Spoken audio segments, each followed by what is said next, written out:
ഇപ്പോൾ ഇതാ ഇന്ത്യക്ക് മേൽ മറ്റൊരു സമ്മർദ്ദതന്ത്രം അമേരിക്ക പ്രയോഗിച്ചിരിക്കുന്നു. നേരത്തെ നൽകിയിരുന്ന ഇളവുകൾ കഴിഞ്ഞിരിക്കുന്നു. റഷ്യയിൽ നിന്ന് എണ്ണ വാങ്ങാൻ നൽകിയിരുന്ന ഇളവിൻ്റെ സമയം കഴിഞ്ഞ ദിവസം പൂർത്തിയായിരുന്നു.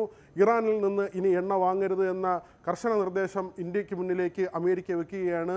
അവിടെ തീരുവ എന്ന ഒരു വലിയ പേടിപ്പിക്കുന്ന ഒരു കാര്യമാണ് അവർ ഒരു ആയുധമാക്കുന്നത്, തുറുപ്പ് ചീട്ടാക്കുന്നത്. നമുക്കറിയാം, നേരത്തെ വലിയ തീരുവ ഇന്ത്യ അടക്കമുള്ള രാജ്യങ്ങൾക്ക് ചുമത്തുന്ന സാഹചര്യമുണ്ടായിരുന്നു.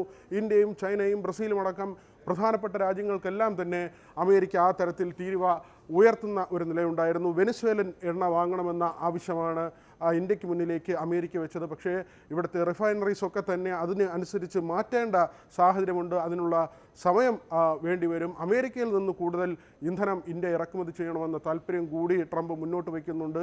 അതായത് ഇന്ത്യയുടെ പണം അത് അമേരിക്കയിലേക്ക് എത്തുക, അവരുടെ സമ്പദ് വ്യവസ്ഥ കൂടുതൽ മെച്ചപ്പെടുക എന്നൊരു താല്പര്യമാണ്. ഇതിനെല്ലാം അടിസ്ഥാനമായി ട്രംപ് കാണുന്നത് സാമ്പത്തിക താല്പര്യം തന്നെയാണ്. ഹോർമൂസിലും പിടിമുറുക്കിയിരിക്കുന്നത് ഇത്തരമൊരു താല്പര്യത്തിൻ്റെ പേരിലാണ്. പക്ഷേ മരിച്ചു വീഴുന്ന ആളുകളുടെ എണ്ണം ദിനം പ്രതി ഉയരുകയാണ്.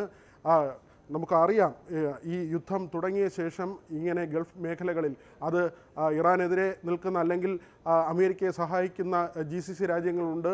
ആ രാജ്യങ്ങളിലേക്ക് നടന്ന ആക്രമണങ്ങളിൽ ഇന്ത്യക്കാരടക്കം കൊല്ലപ്പെടുന്ന സാഹചര്യം. ഇപ്പോൾ ഇതാ ആരോഗ്യ പ്രവർത്തകർ കൊല്ലപ്പെടുന്നു. ഇറാനിലും സ്ഥിതി വ്യത്യസ്തമല്ല. ഏതാണ്ട് 2000-ലധികം ആളുകൾ കൊല്ലപ്പെട്ടിരിക്കുന്നു. അവരുടെ പ്രധാനപ്പെട്ട നേതാക്കൾ തന്നെ യുദ്ധത്തിൻ്റെ ആദ്യഘട്ടത്തിൽ കൊല്ലപ്പെടുന്ന ഒരു സാഹചര്യമുണ്ടായി.